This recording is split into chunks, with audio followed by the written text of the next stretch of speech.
ચાર બ્રાહ્મણો ભણી ગણીને આવ્યા, પવિત્ર બ્રાહ્મણો, વિદ્વાન બ્રાહ્મણો ગામમાં ભિક્ષા માગવા ગયા તો કોઈ ભિક્ષા દેતું નહોતું. કોકે એમાં એક શેઠનું નામ બતાવ્યું કે શેઠ ભલા ભોળા છે ને બ્રાહ્મણોને જમાડે છે, ત્યાં તમે જાઓ. તો એ બ્રાહ્મણો ત્યાં ગયા ને એમાં શેઠને ત્યાં શ્રાદ્ધનો પ્રસંગ, ખીર બનાવેલી, ત્યાં ચારેય બ્રાહ્મણોને ખીર દીધી. બ્રાહ્મણો એના પાત્રોમાં ખીર લીધી અને બધા આમ માથે પાત્ર મૂકીને ચારેય બ્રાહ્મણો જાતા હતા વનમાં જઈને બારોબાર જઈને જમશું. હવે જાતા હતા ને ચારેય જણા, એમાં ઉપરથી એક સમળી નામનું પક્ષી ઈ ઉડતું ઉડતું નીકળ્યું. એણે એક સર્પ પકડેલો મોઢામાં, સમળીએ.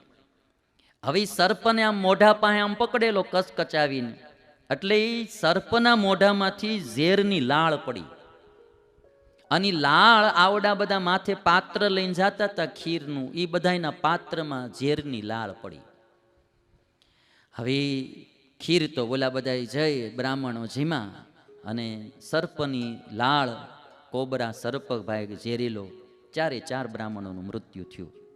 ગામ બારોબાર ચારેય જણા મરી ગયા, બ્રહ્મ હત્યા લાગી. હવે ગામમાં બધી વાતો મળી થવા કે ભાઈ ઓલા બ્રાહ્મણો ભિક્ષા માગવા આવ્યા હતી, ચાર તો મરી ગયા. હવે આ બાજુ બ્રહ્મ હત્યાનું પાપ લખવાનું હતું તો યમરાજાને ત્યાં ચિત્રકેતુ ચોપડા બનાવે ને, હા, એટલે ચિત્રકેતુ યમરાજાને પૂછ્યું કે આ બ્રહ્મ હત્યા કોને નામે લખવી? ચાર બ્રહ્મ હત્યા લાગી, કોના નામે લખવી? હવે જો ઓલા શેઠના નામે લખી તો એને તો બિચારાએ કઈ ખીર દીધી હતી, એને તો કઈ ઝેર નહોતું દીધું, એટલે શેઠનો કઈ વાંક નથી. તો પછી સમળીના નામે તો કે ભાઈ સમળીએ તો કઈ મારવા માટે કઈ કર્યું નથી, એ તો એનો આહાર લઈને જાતી હતી. હવે એમાં એ બિચારી સમળી શું કરે, તો એનો કઈ વાંક નથી. તો પછી સર્પ, તો સર્પ શું કરે, એને તો ઓલા કચકચાવીને પકડ્યો તો ઝેરની લાળ નીકળી ગઈ.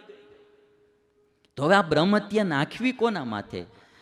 ચિત્રકેતુ અને યમરાજા બે આમ સંવાદ કરે છે, ત્યાં ગામના પાદરમાં બધા ભેગા થઈ ગયેલા અને વાતું એ ચડ્યા કે ઓલા ચાર બ્રાહ્મણો આવ્યા હતા, એ તો મરી ગયા. હે કે હા, આ શેઠ કે જો તો ખરા ખીર ખવડાવીને મારી નાખ્યા. યમરાજા કે આ બ્રહ્મ હત્યા આવડાને માથે જવા દ્યો કે.